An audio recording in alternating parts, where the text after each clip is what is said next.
दोस्तों डीटीएच का मतलब हो गया डायरेक्ट टू होम टेलीविजन, जो कि हम छतरी से टीवी देखते हैं, जैसे कि एयरटेल टीवी हो गया या फिर टाटा स्काई हो गया। इस तरीके के जो सैटेलाइट वाले टीवी देखते हैं वो डीटीएच हो गए। और बेसिकली ओटीटी हो गया ओवर द टॉप मीडिया, जो कि हम इंटरनेट से कंज्यूम करते हैं। सारा का सारा जो कंटेंट है बेसिकली, जैसे कि नेटफ्लिक्स हो गया, अमेजन प्राइम, हॉटस्टार, इस तरीके के जो सारे प्लेटफॉर्म्स हैं वो सारे ओटीटी में आते हैं। तो इस वीडियो में हम ये बात करने वाले हैं कि बेसिकली ओटीटी क्या अब आगे चल के डीटीएच को रिप्लेस करने का पोटेंशियल रखता है या फिर नहीं। ये बात पक्की है कि ओटीटी के आने से डीटीएच की हालत कुछ ऐसी हो गई है।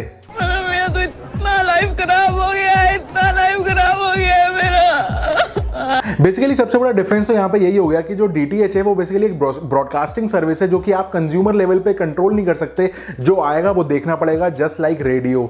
और वहीं पे ओटीटी जो हो गया वो बेसिकली ऐसा समझ लो आपके कंप्यूटर या फिर फोन पे आपकी मूवीज डाउनलोडेड पड़ी हुई हैं और आप जब चाहो अपनी कन्वीनियंस के हिसाब से कहीं से भी चाहो वहां से उसको प्ले कर सकते हो। तो इस वीडियो में इसी बारे में बात करेंगे कि ओटीटी और डीटीएच दोनों अपने अपने स्टैंड्स क्या ले रहे हैं, किस तरफ ज्यादा पकड़ा भारी है और आगे चल के हमको क्या चेंजेस देखने को मिल सकते हैं दोनों ही चीजों में। मेरा नाम है चंदन, आप देख रहे हैं स्काइटेक जिंदगी। फटाफट से वीडियो स्टार्ट करते हैं, लेट्स गेट स्टार्टेड।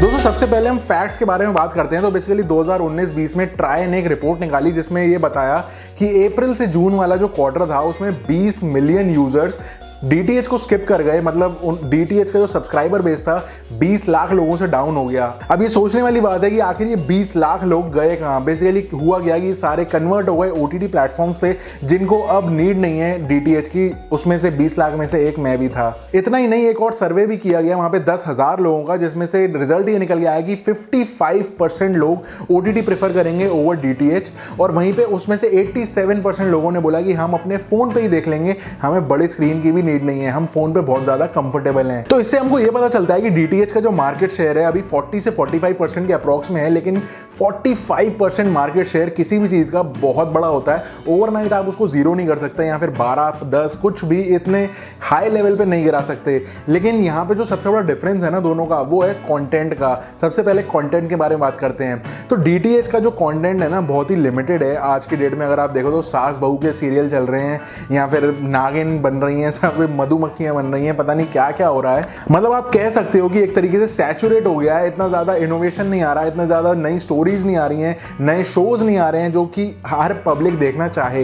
ये चीज घेर ली है पूरा ओटीटी ने। अगर हम ओटीटी के बारे में बात करें तो इतना सारा कंटेंट है, इतना सारा कंटेंट है कि कई बार तो हम कैटलॉग्स को स्क्रॉल करते करते सो ही जाते हैं और फाइनली डिसाइड भी नहीं कर पाते हैं कि देखने क्या आए थे यार हम यहाँ पे। क्योंकि अब ना प्लेटफॉर्म्स के नंबर भी बढ़ते चले जा रहे हैं। आप देखो हर 2-3 महीने में कोई ना कोई नया प्लेटफॉर्म आ जाता है और हर प्लेटफॉर्म अपने ओरिजिनल्स लॉन्च कर देता है, जिसमें वो मेहनत करते हैं अपने प्रोडक्शन हाउसेस के साथ कि क्या क्या नई स्टोरीज, नए कॉन्सेप्ट्स दिखाएं पब्लिक को, जिससे लोग उनकी सब्सक्रिप्शंस को बाय करें और वो मार्केट से फेड आउट ना हो जाएं। अगला पॉइंट यहाँ पे है सेंसरशिप। अब अगर आप ध्यान से देखो तो डीटीएच पे ना सेंसर्ड पूरा मामला दिखता है। मतलब कि बच्चे से लेके बुढ़े तक सब लोग इस कंटेंट को एंजॉय कर सकते हैं। कोई भी गाली गलौच नहीं होगी, कोई भी न्यूडिटी नहीं होगी, या फिर आप कह लो कि कोई ना कोई गंदी बात नहीं होगी। लेकिन वहीं पे अगर आप ओटीटी देखो तो गंदी बात नाम के ही 3-4 सीजन उन्होंने ठोक डाले हैं अभी तक। तो मतलब ओटीटी पे ना इतना एक्चुअल में सिस्टम क्या है कि एज व्यूअरशिप सिस्टम का लेवल्स बने हुए हैं। मतलब हर प्लेटफॉर्म के हर टाइटल के आप कोई भी शो चलाओगे, कोई भी मूवी चलाओगे, एक आपको वहां पे लेबल मिल जाएगा जो कि डिफाइन करेगा कि इसका इस कंटेंट का एज ग्रुप क्या है। बेसिकली ये बच्चों के लिए, अडल्ट्स के लिए या फिर यूनिवर्सल है, कौन सी ऑडियंस को टारगेट कर रहा है ये पर्टिकुलर मूवी या पर्टिकुलर शो, किसको देखना चाहिए, किसके लिए रेलेवेंट है, इसमें अब्यूजेस यूज हुई हैं नहीं हुई हैं। इस तरीके की काफी सारी क्लासिफिकेशन को यूज करके बहुत बेटर बना देते हैं कंटेंट। अब यहाँ पे ना इस चीज का एक फायदा भी है, एक नुकसान भी है। डीटीएच के केस में अगर देखो तो फायदा ये है कि हम फैमिली के साथ बैठ के सारे शोज एंजॉय कर सकते हैं। लेकिन ओटीटी पे अगर आप देखो ना तो इतने ज्यादा फैमिली शोज आए नहीं है अभी कि हम लोग सब साथ में बैठ के एंजॉय कर पाएं, क्योंकि वहां पे स्लैंग्स यूज होते हैं, सेंसरशिप नहीं है, तो एक्चुअल लैंग्वेजेस यूज होती हैं जो हम लोग अपने कलीग से, अपने फ्रेंड से गालियां दे के बात करते हैं या कैसे भी। मतलब वो सारी चीजें जो हम प्रैक्टिकली रियल लाइफ में करते हैं, ना कि ऐसे ड्रामा सीरीज जो कि पॉसिबल ही नहीं है या फिर बिल्कुल आदर्शवादी बन के हम किसी से बात करें, ये चीज़ नहीं होती। ओटीटी पे ज़्यादातर एक्चुअल सीन दिखाने की कोशिश की जाती है। और वहीं पे अगर आप डीटीएच की तरफ देखो तो जेठालाल बबीता को पटाने में लगा हुआ है, या फिर अगर आपको और कोई कॉमेडी देखनी है तो कॉमेडी नाइट्स विद कपिल है। लेकिन अगर आप उसके कंट्रास्ट में ओटीटी में उसके ऑल्टरनेटिव्स देखो तो इतने सारे स्टैंड अप कॉमिक्स हैं जो कि बहुत टैलेंटेड हैं और बेसिकली OTT के बदौलत ही वो लोग सब राइज हुए हैं और इतना अच्छा टैलेंट हमको OTT की वजह से देखने को मिला है। इसी पॉइंट से ना टैलेंट की भी बात निकल के आती है। अगर आप DTH में देखो तो जितने भी सारे शोज या सीरियल्स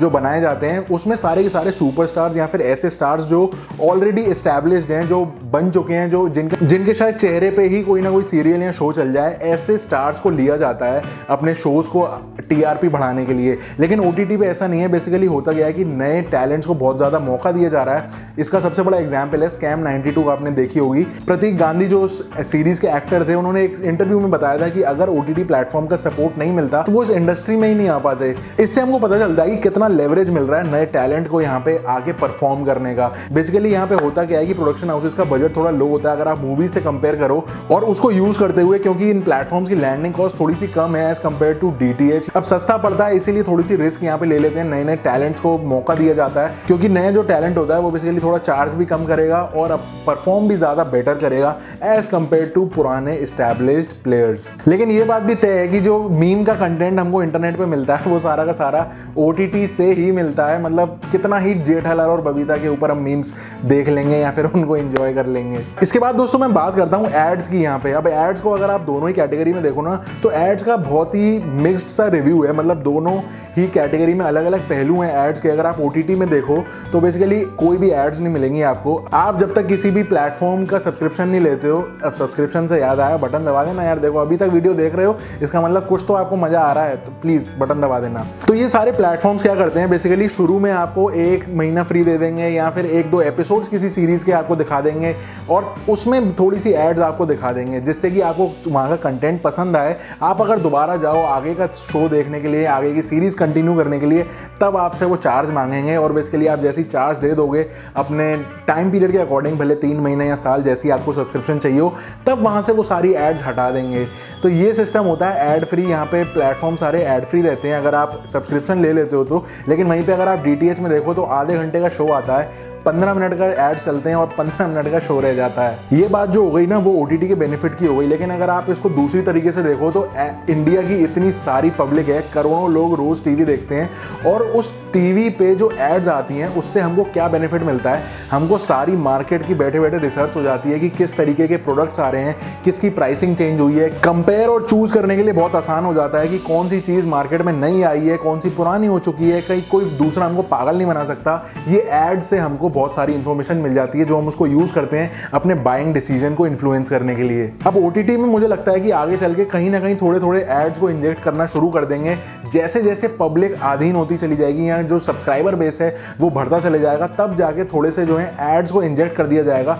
देखा जाएगा कि कहां कहां पे पॉसिबिलिटी है एड्स को यूज करके थोड़ा सा रेवेन्यू और ग्रो करने के लिए। इसके बाद दोस्तों मैं ना एक्सपोजर की बात करना चाहूंगा। यहाँ पे DTH में क्या है कि बहुत ही ज्यादा लो एक्सपोजर है। मतलब अगर आप इंडिया में बैठ के अपने टीवी चैनल्स को एंजॉय आप अगर इंडिया में बैठ के अपने टीवी चैनल्स को एंजॉय कर रहे हो तो 99% प्रोबेबिलिटी है कि आप हिंदी, इंग्लिश या फिर किसी अपनी रीजनल लैंग्वेज का ही शो या मूवी देख रहे होगे। लेकिन ये OTT में क्या है कि आप यहाँ पे बैठ के किसी भी कंट्री का शो देख सकते हो, किसी भी कंट्री की सीरीज देख सकते हो। आप यहाँ पे बैठ के टर्की के शोज देख सकते हो, Canada, UK, German. In fact money heist इसका सबसे बड़ा एग्जाम्पल है। स्पेनिश शो है लेकिन हम इंडिया में बैठ के उसको एंजॉय इन OTT प्लेटफॉर्म्स की वजह से कर पाए। अगर वो स्पेनिश लैंग्वेज में ही बन के रह जाता तो वो हम नहीं देख पाते। लेकिन नेटफ्लिक्स ने उसको इंग्लिश में डब किया और रिलीज किया अपने प्लेटफॉर्म पे, जिसकी वजह से उसकी सारी ऑडियंस उसको एंजॉय कर पाई, असली टैलेंट और स्टोरी लाइन को एंजॉय कर पाई, जो कि अदरवाइज DTH में नहीं हो पाता है। इस पॉइंट से नया पॉइंट निकल के आता है जो कि है लैंग्वेज बैरियर। अब लैंग्वेज बैरियर में DTH में अगर आप देखो तो अगर आपकी कोई मूवी चल रही है तो वो बेसिकली ब्रॉडकास्ट हो रही है क्योंकि वो ब्रॉडकास्टिंग सर्विस है। तो जो लैंग्वेज वहां से ब्रॉडकास्ट की जा रही है वही आपको सुनाई देगी, आप उसको चेंज नहीं कर सकते हो अपने हिसाब से। लेकिन यहाँ पे एग्जैक्टली ऑपोजिट है OTT में, क्योंकि वो सारा का सारा डेटा कहीं पे स्टोर्ड है और आप उसको सिर्फ एक्सेस कर रहे हो। इसीलिए उस फाइल के साथ में 3, 4, 5 तरीके की ऑडियो फाइल्स भी हैं और आप अपनी मूवी के चलते बीच में आप लैंग्वेज को चेंज कर सकते हो, इंग्लिश टू हिंदी, तमिल, ये जो भी लैंग्वेजेस उस टाइटल के साथ सपोर्टेड है आप वो इंस्टेंटली चेंज करके अपने उसमें यूज कर सकते हो। अब इस बात का भी यहाँ पे ना एक फायदा और एक नुकसान है। नुकसान ये है कि बेसिकली आप यही है कि आप चेंज नहीं कर सकते हो डीटीएच में। कोई मूवी आ रही है हिंदी में लेकिन आपको इंग्लिश ज़्यादा प्रेफर है कोई अपना कंटेंट देखने के लिए, तो आप उसको चेंज नहीं कर पाओगे। लेकिन वहीं पे क्या होता है कि डीटीएच देखते देखते कई बार क्या होता है कि हम जब चैनल स्विच कर रहे होते हैं, हमारे कोई मनपसंद पुरानी मूवी चल रही होती है और बेसिकली हम वहीं पर स्टिक हो जाते हैं। आने दो, कोई भी एड्स आ रही हैं, कुछ भी आ रही हैं, लेटे लेटे अपना उस मूवी को एंजॉय कर लेते हैं, जो भी लैंग्वेज में भले वो आ रही हो। इसके बाद दोस्तों क्वालिटी जो डीटीएच में है, बेसिकली स्टैंडर्ड डेफिनेशन एक स्टैंडर्ड बना हुआ है, जो कि अब जाके एचडी के चैनल्स आ गए हैं। 4K तो अभी भूल ही जाओ, इंडिया में कोई 4K के चैनल्स अभी तक आए नहीं है।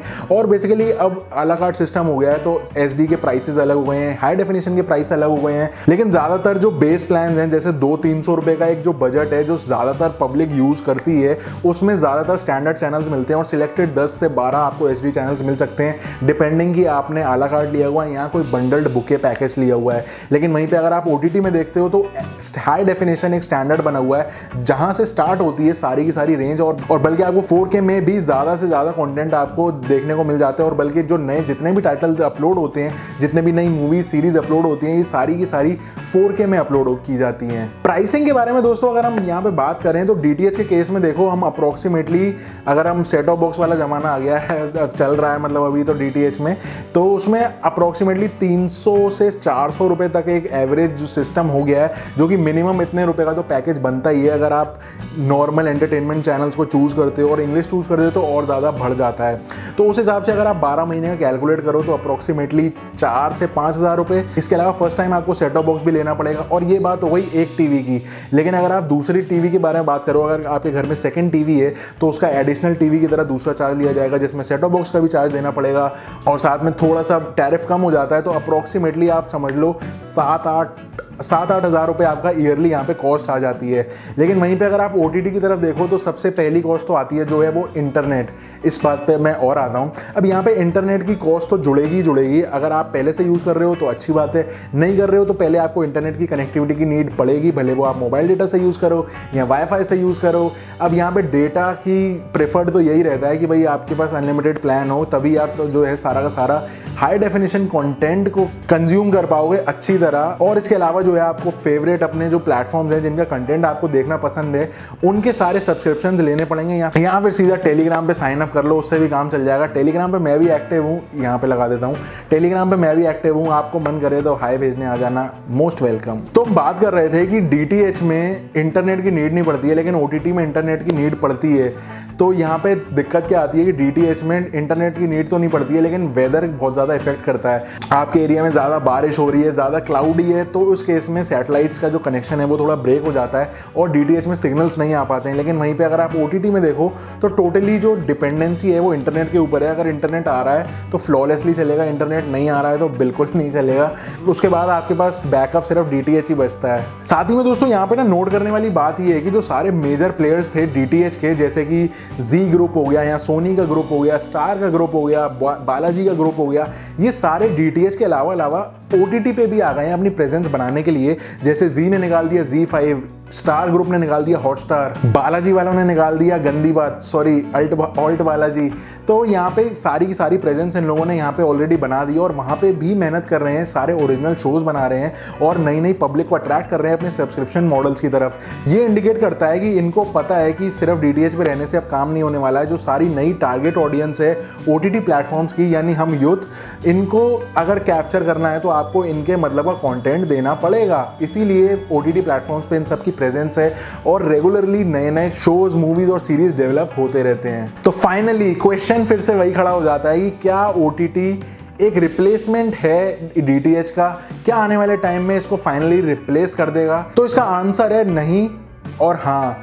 मतलब कि शॉर्ट टर्म में तो नहीं, लेकिन लॉन्ग टर्म में शायद हाँ हो सकता है। क्योंकि देखो यहाँ पे ना सबसे बड़ा फैक्टर जो मुझे लगता है वो है जनरेशन गैप और चॉइस। अब जनरेशन गैप मैंने यहाँ पे इसलिए बोला क्योंकि जो ज़्यादातर यूथ है या जो हमारी वाली जनरेशन है उनको डीटीएच में कोई इंटरेस्ट नहीं है। अगर बिग बॉस भी कोई देखता होगा हम लोगों में से तो वो शायद कलर उस पर ऐप्स पे भी देख लेगा।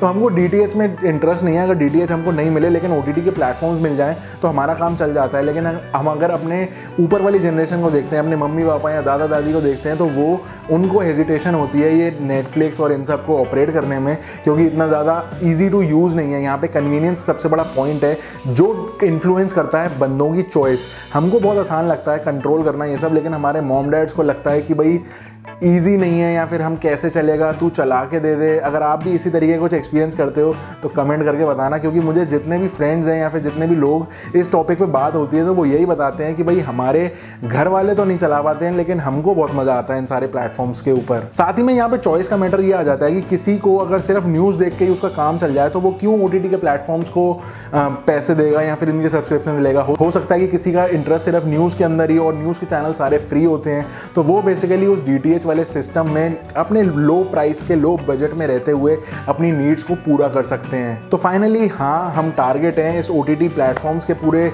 जाल के। तो बेसिकली हम तो इसके एडिक्टेड हो चुके हैं, लेकिन हमारी जो दूसरी ऊपर वाली जनरेशन है उनका नहीं है। तो इस बिहाफ में ये कह सकता हूँ कि आने वाले 20-25 साल ये ब्रॉडकास्टिंग इंडस्ट्री का कुछ नहीं बिगड़ना है, और ये अभी रहेगा। अब यहाँ पे आप देखो तो लोकल केबल ऑपरेटर्स को रिप्लेस किया DTH ने, और साथ में अब OTT इवॉल्व हो रहा है। क्या ये इसकी जगह लेगा?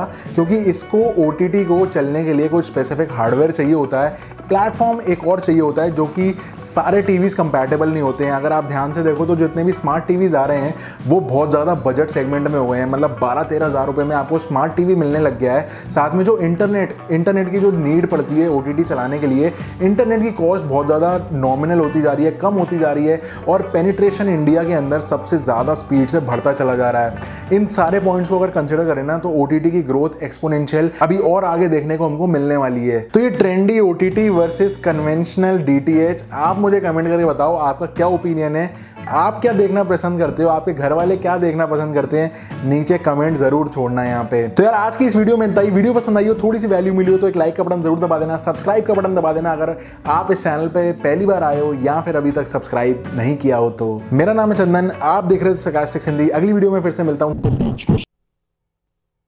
भाई तेरी वीडियो वायरल हो गई, भाई तेरी वीडियो वायरल हो गई, 500 फॉलोवर हो गए तेरे। यार 1 साल से कोई सपना आ रहा है, पता नहीं कब पूरा होगा।